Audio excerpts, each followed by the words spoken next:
வணக்கம். வாழ்க வளமுடன், வாழ்க வையகம். உலகத்து மக்கள் அனைவருக்கும் வாழ்க்கையில் எல்லா நன்மைகளும் பெருகி எல்லா வகையிலும் மகிழ்ச்சியாக இருக்கணும்னு வாழ்த்துறோங்க. வேடனின் பெருமை அப்படின்னு பேசணும் அப்படின்னு நான் நினைக்கிறேன். அவர் என்ன எழுதி போட்டிருக்கார் பார்த்துடலாமா? நான் சொல்றது வேடனின் பெருமை.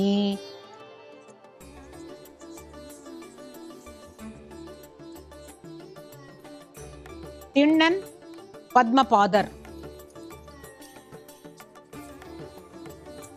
எல்லாம் ஒண்ணுதான். திண்ணன்னா வேடன், பத்மபாதருக்கும் வேடனுக்கும் தொடர்பு உண்டு. நான் வேடனின் பெருமைன்னு சொல்லணும்னு நினைச்சேன். பரவாயில்ல, அவர் என்ன நினைக்கிறாரோ அதையே நானும் நினைச்சிட்டேன்ல, சந்தோஷம்தான்.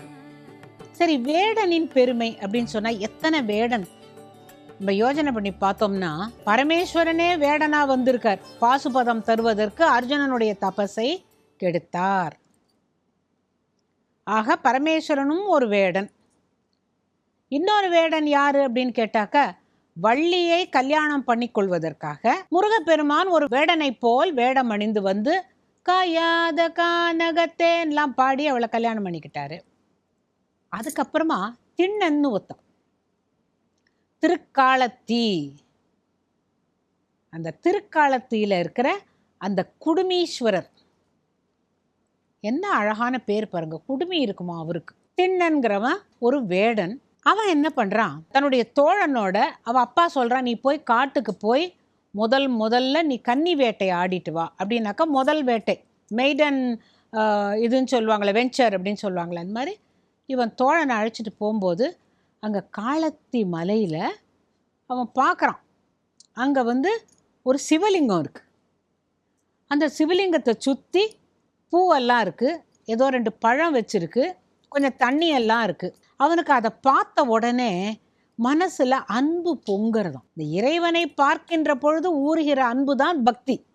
அதை பார்த்த உடனே அவனுக்கு அப்படியே அன்பு பெருக்கிட்டு, இது எவ்வளோ நல்லா இருக்குடா, எனக்கு இந்த இடத்த விட்டு வர்றதுக்கே இஷ்டம் இல்லை, என்னமோ பழம் வச்சுருக்குறாங்க, தண்ணியெல்லாம் ஊற்றிருக்குறாங்க அப்படின்னு சொல்லிட்டு போகிறான். அடுத்த நாளைக்கு திருப்பி வரான். வந்து பார்த்தா ஒரு சிவாச்சாரியார் ஒரு கலசத்தில் தண்ணீர் கொண்டு வந்து அதுக்கு அலம்பி இந்த மேலே இருக்கிற பழைய பூவெல்லாம் எடுத்து போட்டு 2 பழத்தை வச்சு நைவேத்தியம் பண்ணிவிட்டு தீபாராதனையெல்லாம் காட்டிட்டு அவர் போகிறாரு. இவன் இதை பார்த்துக்கிட்டே இருந்தவன் என்ன பண்ணுறான், ஓ இப்படித்தான் செய்யணுமா, அப்போ தான் உங்களுக்கு பிடிக்குமான்னுட்டு அங்கே போகிறான். பொன்முகலி அங்கே அப்படியே தண்ணியை வாயில் எடுத்துக்கிறான். சொம்பெல்லாம் இல்லை, காட்டு பூவெல்லாம் பறித்து தன் தலையில் சொருகிக்கிறான். நல்ல மாம்சத்தை எடுத்து நெருப்பு மூட்டி அதை வாட்டுறான். அன்புலேயே சொருகி அதை நல்லா சுட சுட வாட்டி அங்கே இருக்கிற ஒரு தேக்கு மர இலையில வச்சு எடுத்துன்னு வரான். வேகமாக வரான். வந்து அவர் மேலே இருந்த அந்த பூவு எல்லாத்தையும் தள்ளி போட்டு வாயில் இருக்கிற தண்ணியை அவர் மேலே உமிஞ்சிட்டு அந்த தண்ணியால் அபிஷேகம் பண்ணிட்டான். அவனை பொறுத்த வரைக்கும் இந்த தலையில் சொருகி இருந்த பூ எல்லாத்தையும் இப்படி எடுத்தான். இந்தா போட்டுட்டேன் உனக்கு, இந்தா சுட சுட மாமிசம் உனக்கு சுட்டு கொண்டிருக்கேன், சாப்பிடு. அங்கே வச்சான். அவரையே பார்த்துட்டு இருந்தான். அவனுக்கு ரொம்ப சந்தோஷம். அடுத்த நாளைக்கு சிவாச்சாரியார் வரார். அபச்சாரம், நான் தினம் பூஜை பண்ணிட்டு இருந்தேன், இது யார் இது இப்படி பண்ணியிருக்கிறாங்க, இந்த இடத்த ரொம்ப அசிங்கம் பண்ணிட்டானேன்னு சொல்லிட்டு அழறார். அன்னைக்கு அவருடைய கனவுல ஈசன் உனக்கு தெரியாது திண்ணனுடைய அன்பு, நீ நாளைக்கு வா, அந்த மத்தியான வேளையில் அவன் வரும்போது நீ ஒளிஞ்சு இருந்து பாரு, அவனோட பக்தி என்னங்கிறது உனக்கு புரியும் அப்படின்ன பொழுது இந்த சிவாச்சாரியாருக்கு புரியல. தான் காண்பது என்ன கனவா நனவான்னு தெரியல. அடுத்த நாளைக்கு அவர் போனால் அதே நேரத்தில் அவன் வரான். அதே போல் மாமிசத்தை சுட்டு எடுத்துகிட்டு வரான், தலையில் பூவை சொருகிட்டு வரான், வாயில் தண்ணி எடுத்துகிட்டு வரான். அங்கே அந்த சிவலிங்கத்தை பார்க்குறான். பார்த்துட்டு இந்த தண்ணியை உமியறான். அப்புறம் இதெல்லாம் நைவேத்தியம் பண்ணிவிட்டு பூவெல்லாம் போட்டு பார்க்குறான். சுவாமியுடைய இடது கண்ணில் ரத்தம் வடிகிறது. பயந்து போயிடுறான். பயந்து போயிட்டு என்ன பண்ணுறான், தன்னுடைய மேல் துண்டால் அப்படியே அந்த ரத்தத்தை துடைக்கிறான். ரத்தம் நிற்கலை. அவன் என்ன நினைக்கிறான், ஒரு பாமர பக்தியில் கண்ணுக்கு கண் நான் இடர்ந்து உனக்கு வச்சிடுறேன்னுட்டு அவனுடைய கண்ணை அப்படியே எடுத்து அந்த சிவலிங்கத்து கண்ணில் வச்சுட்டான். அப்போ ரத்தம் நின்றுடுச்சு. அப்பாடா, நான் பயந்தே போனேன் சாமி, நீ என்ன உன் கண்ணில் ரத்தம்லாம் வந்துடுச்சு, எனக்கு உன்னை ரொம்ப பிடிக்குமே, அவனுடைய அன்பு அவ்வளவுதான். திடீர்னு பார்த்தா வலது கண்லேருந்து ரத்தம் வந்த உடனே இப்போ அவன் பதறலை.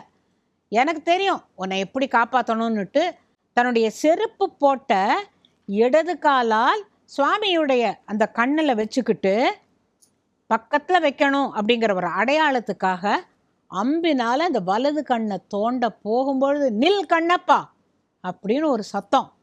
பார்த்தா அந்த சிவலிங்கம் அதுலேருந்து ஈசன் வந்து, கண்ணப்பா நில், இந்த கண்ணை தந்ததுனால நில், நான் உன்னுடைய இதை சோதிக்கிறதுக்காக இந்த மாதிரி பண்ணினேன்னு சொன்னதுனால இன்னைக்கும் கண்ணப்ப நாயனார் 63 எப்பேற்பட்ட ஒரு ஆள் அந்த சிவாச்சாரியார் ஓடி வந்து இவன் காலிலே விழுந்துடுறார். உன் பக்திக்கு முன்னால யாருமே நிற்க முடியாதப்பா, உன் கண்ணை தோண்டி அவருக்கு வச்ச, அப்புறம் அடையாளத்துக்காக உன் செருப்பால் இருக்கிற அந்த காலோட சுவாமி கண்ணில் வச்சா அவர் அதையும் ஏத்துண்டார். காரணம் உன்னுடைய நீ வேடன், உன் பக்தி அப்படி அப்படின்னு சொல்லி இன்றளவும் நாம் கண்ணப்பன்னு நினைக்கிறோம், அந்த காலத்தீஸ்வரனை நினைக்கிறோம் இல்லையா?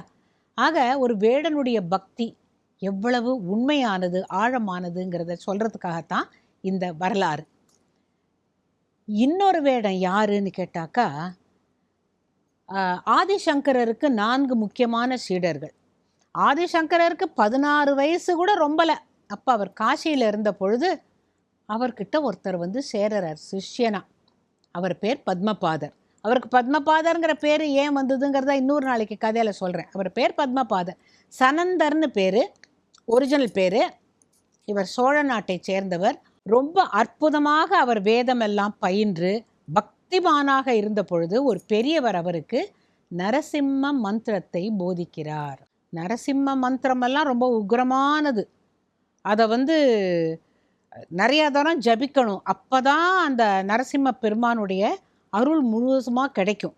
அந்த முழுசுமாக கிடைக்கணும் அப்படின்னாக்கா ஒரு தனிப்பட்ட இடத்துல போய் உட்காந்து நான் தபஸ் பண்ணாதான் எனக்கு அது கிடைக்கும், சித்தி ஆகும், அவரை நேர பார்க்கலாம் அப்படின்னுட்டு இவர் என்ன பண்ணுறாரு, எல்லாத்தையும் விட்டுட்டு ஒரு காட்டுக்கு போய் உட்காந்துருக்கிறாரு. கண்ணை மூடிக்கிட்டு அந்த பெரியவர் சொல்லி கொடுத்த நரசிம்ம மந்திரத்தை சொல்லுகிறார் சொல்லுகிறார் சொல்லுகிறார் சொல்லுகிறார் உருவேற்றி கொண்டிருக்கிறார். அப்போ அவருக்கு எந்த சூழலில் இருக்கோங்கிறது கூட தெரியல. அப்போ அங்கே ஒரு வேடன் வரான். அவன் வேடன் வந்து, ஐயோ இவர் என்ன ஒன்றுமே சாப்பிடாம இப்படியே நான் அன்னிலேருந்து பார்த்துக்கிட்டு இருக்கேன், இப்படியே உக்காந்துருக்கிறாரேன்னுட்டு அவனுக்கு தெரியல கலைக்கக்கூடாதுன்ட்டு. சாமி நீங்கள் ஒன்றுமே சாப்பிடாம உட்காந்துருக்கீங்களே சாமி, ஏன் இங்கே வந்து உட்காந்துருக்குறீங்க அப்படின்னு கேட்டபொழுது, நான் சோழ தேசத்தை சேர்ந்தவன், எனக்கு வந்து இந்த காட்டில் தான் ஒரு மிருகம் இருக்குதுன்னு சொன்னாங்கப்பா, எனக்கு அந்த மிருகத்தை பார்க்கணும். எனக்கு தெரியாமல் இந்த காட்டில் எந்த மிருகம் சாமி, நான் பிறந்து வளர்ந்தது எல்லாமே இந்த காட்டில் தானே, நீ எந்த மிருகம் சொல்கிற, யானையா சிங்கமா புலியா கரடியா எதுவாக இருந்தாலும் சொல்லு, நான் பிடிச்சி கொண்டு வந்து விட்டுடுறேன் அப்படிங்கிறான். அவர் அப்போ என்ன நினைக்கிறாருன்னா, நான் சொல்கிற நரசிங்கத்தை இவனுக்கு எப்படி விளக்கிறது, இவன்கிட்ட போய் நம்ம சொன்னால் இவனுக்கு அது கிடச்சிருமா? அவன் பாவம், இல்லை சாமி நான் இந்த இடத்த விட்டு போக மாட்டேன், நீ சொன்னாதான் ஆச்சு அப்படின்னு அவர் காலடியிலே உட்காந்துடுறான். உட்காந்த போது அவர் என்ன சொல்கிறார், அப்பனே உனக்கு சொன்னால் புரியாது, எனக்கு தெரியும் சாமி, இந்த ஒத்த கொம்பு இருக்கிற காண்டாமிருகத்துலேருந்து எனக்கு எல்லாம் தெரியும் சாமி, நீங்கள் சொல்லுங்களேன் நான் போய் பிடிச்சிட்டு வரேன் அப்படிங்கிற பொழுது, அது தலை சிங்கம் போல இருக்கும், உடம்பெல்லாம் மனிதனை போல இருக்கும். அப்படி நீ பார்த்துருக்கியா?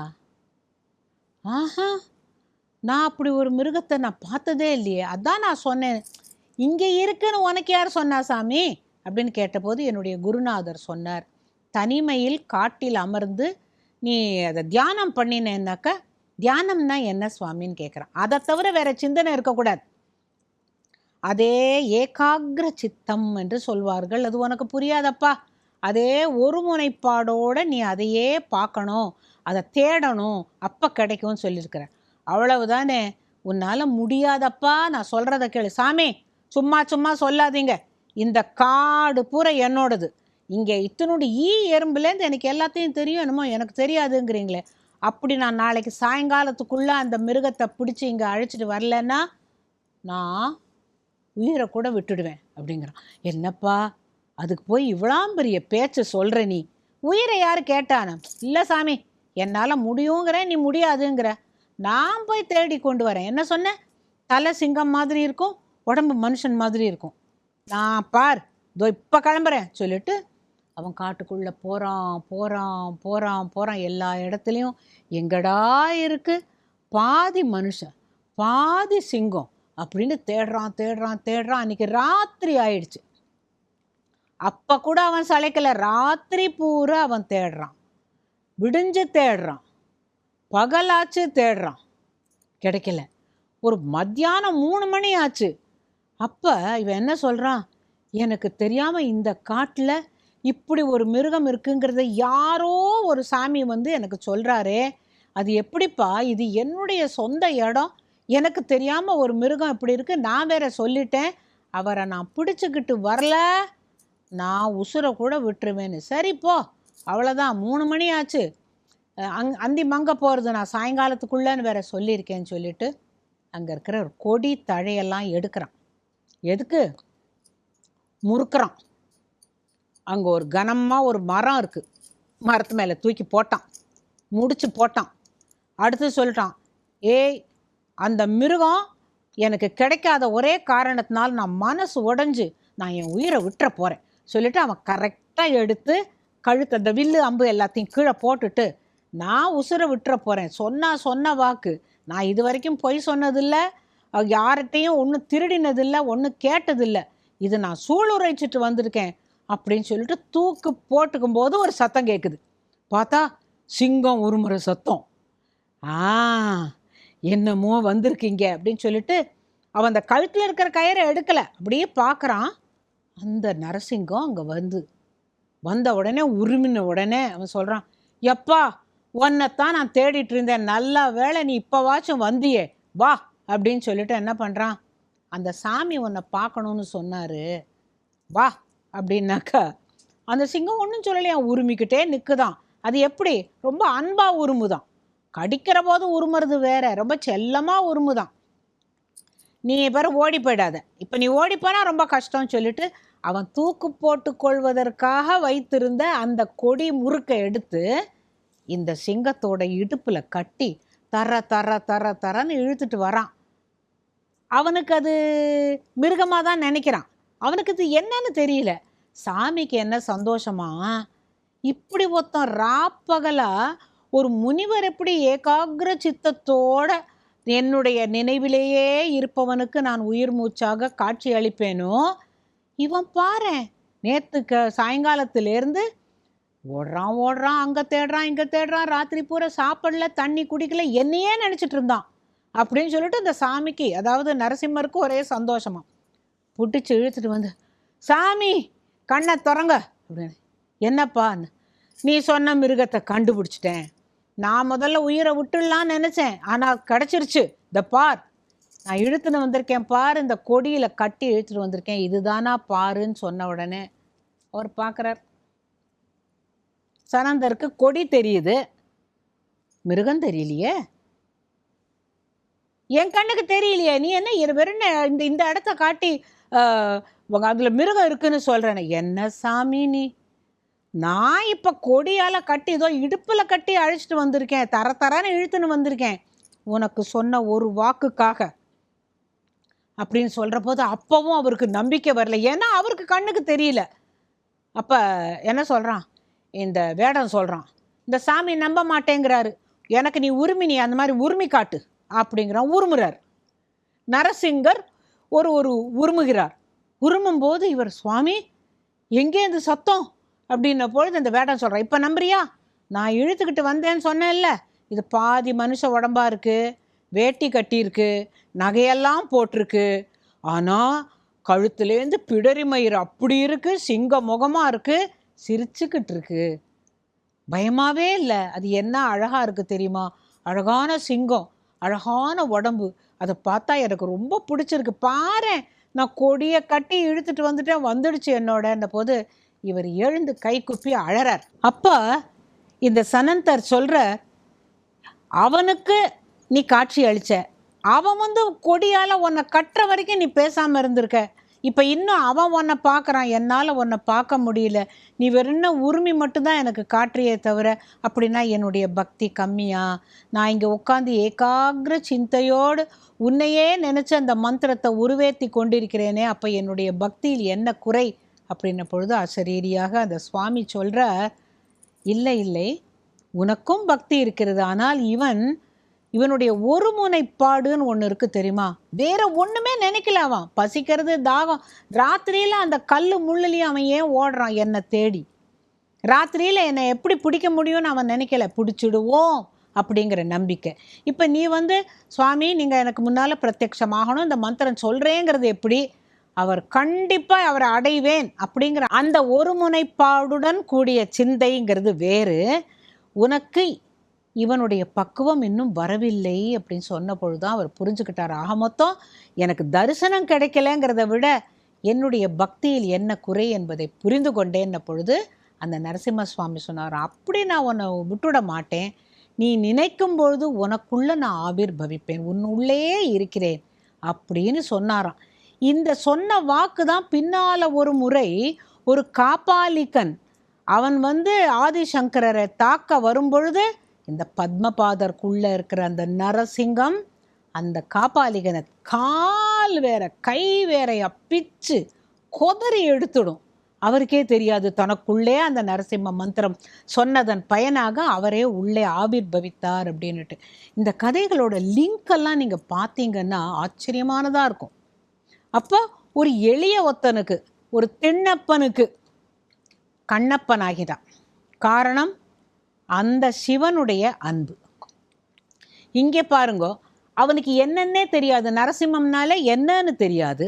ஆனால் அவன் இவர் இப்படித்தான் இருக்கும்னு சொன்ன உடனே போய் தேடு தேடு தேடு தேடுன்னு தேடி, அதோடு இல்லாமல் தான் தூக்கு போட்டுக்கிறதுக்காக வச்சிருந்த ஒரு கொடியோட பின்னலை எடுத்து அந்த நரசிம்மத்தை இடுப்பில் கட்டி தர தர தரன்னு இழுத்துட்டு வரான்னாக்கா ஒரு மிருகம் நினச்சிட்டு இருக்கான். அவனுக்கு என்ன தெரியும்? அப்படியே இழுத்துட்டு இதோ கொண்டாந்துருக்கேன் சாமி பாருன்னு சொல்கிறானே, அந்த உண்மையிலேயே அதோட நிலைமை நீங்கள் யோசனை பண்ணி பார்க்கணும். அந்த மனநிலை, இதோ நீ கேட்ட கொண்டு வந்துட்டேன்னாக்கா அவனுக்கு சுலபன், சௌலபியன் அப்படின்னு சுவாமியை சொல்கிறோமே, சுலபமானவன். அப்போ எனக்கு ஏன் கிடைக்கல அப்படின்னு சனந்தர் கேட்டபொழுது, கிடைக்காம இல்லை, உன்னுடைய மந்திரத்துக்கு உண்டான பக்திக்கு உண்டான பலன் உண்டு. இருந்தாலும் இவனுக்கு என் மீது வேறு ஒரு சிந்தனை இல்லாமல் என்னை தேடினான், அதற்காகவே அன்புக்கு கட்டுப்பட்டேன். ஸோ அன்புக்கு கட்டுப்படக்கூடியது தெய்வம். எப்பேற்பட்ட அன்புக்கு! இதே போல ஒரு பக்தையானவள் சுவாமிக்கு மாலை அணிவிக்கும் பொழுது அவளுடைய அந்த மேலாடை நழுவியதாம். அதுக்காக அவள் அப்படி தோலை அப்படி தூக்கி அந்த மேலாடையை அப்படியே சரி பண்ணிட்டு மாலையை இப்படி சுவாமிக்கு லிங்கத்துக்கு போட வரும்பொழுது அப்படியே அவர் வளைஞ்சு அந்த மாலையை வாங்கிட்டாராம்.